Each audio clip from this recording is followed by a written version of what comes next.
Mo in new quit scare. Of course, Salah, you heard him scoring against Brighton at the weekend. He's had a contract next summer. Well, one interpretation of his after-match comments is that he may quit Anfield. He cryptically posted on social media, "No matter what happens, I will never forget what scoring at Anfield feels like." I think you can read whatever you want to into that. In the centre pages of The Sun, by the way, I would say the headline there is, "Why go, Mo, when you run the show?" Why would he dream of going to Saudi, Ali? You know, not everybody's driven by money. He's a squillionaire. He's got adulation at Anfield. Yeah. Surely he will want to stay. I would think so. There's no getting away from it. Absolutely, without any doubt, no shadow of doubt.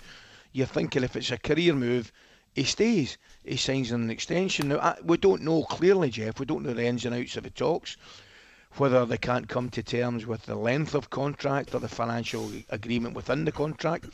That's clearly none of our business, but there's something holding it up, that's for sure. And I've said to you, mate, I have said on this show for weeks and weeks and probably months and months, it shouldn't have been allowed to happen.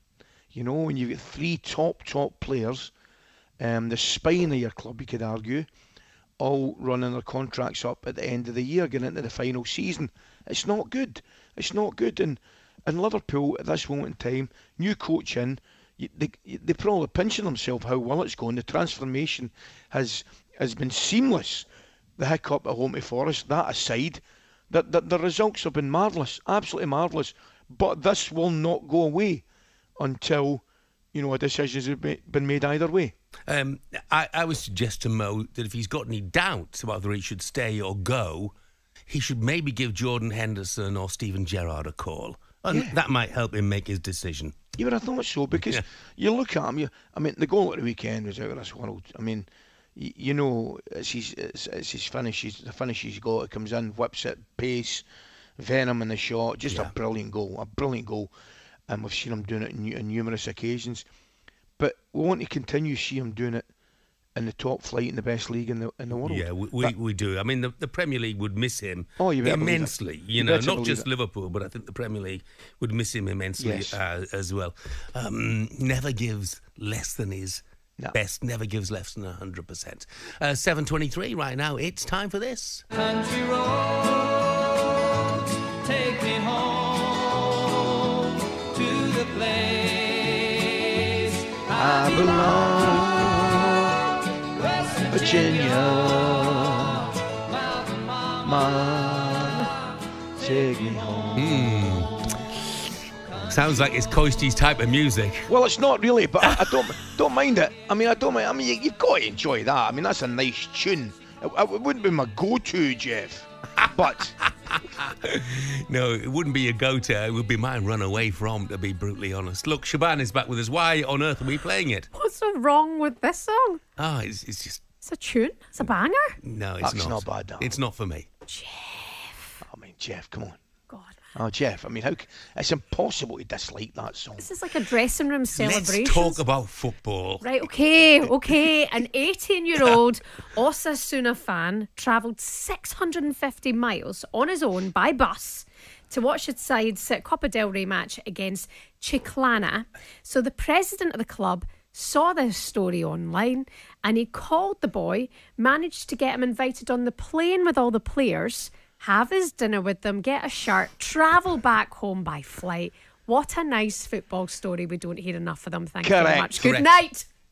Yeah, correct. A brilliant story. And what a great club. Yeah. I've played there. We signed we signed a player from there, well, I'm trying about 10, 15, 20 years ago, and I went over there to watch them, and I'm sure it's Pamplona area, unless I'm mistaken. Great club.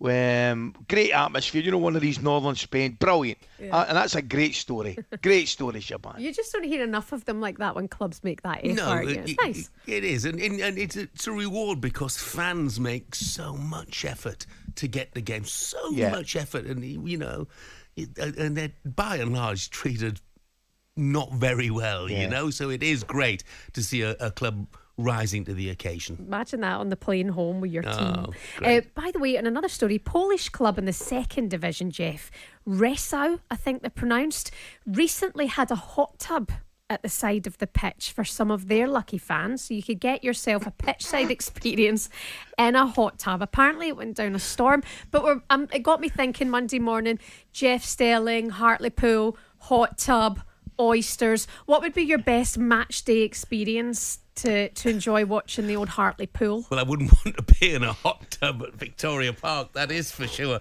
And you wouldn't want to see me in my Speedos, so it works both ways, really. I thought about that when you get out, because you need a wee, because when you're sitting in a tub, I mean, some people are clatty and would go, but if you have to get out for a wee, then... Clatty boggin, and then you wheel in Bianca Westwood, and then she throws your towel or your robe round you, gives you an oyster, jump back in the tub. That's the best match day experience. No, the only match day experience that I ever want is 3 points, please.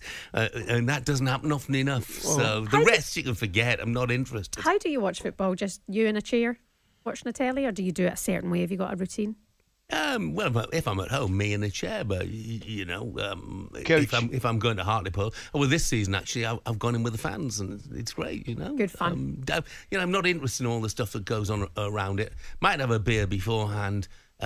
Just want to watch the game. Yeah, by the way, some fun from Jose Mourinho once again over the weekend. So even when he's not talking the guy's box office, there was a last minute winner for Fenerbahce over Trabzonspor. Don't know if you've seen it. He runs onto the pitch, he attempts a knee slide and ends up going flat on his face. It's just funny. He's trending on social media. Just some of the fun stories from the foot over the weekend. Brilliant. By the way, Shaban, before you go, we were talking about naval officers. You wanted some numbers? Yeah. Okay. Griff from King's Lynn says, "Hi lads, tell Shaban I'll text her." He said, "I'm an ex-Navy radio operator, not an officer, but we have more fun." I think he's going to be on the same wavelength as you. Great. He'll be in deep. talkSPORT Breakfast, waking you up Monday to Friday morning from 6 a.m. on AM, on DAB, via the talkSPORT app and on your smart speaker. talkSPORT.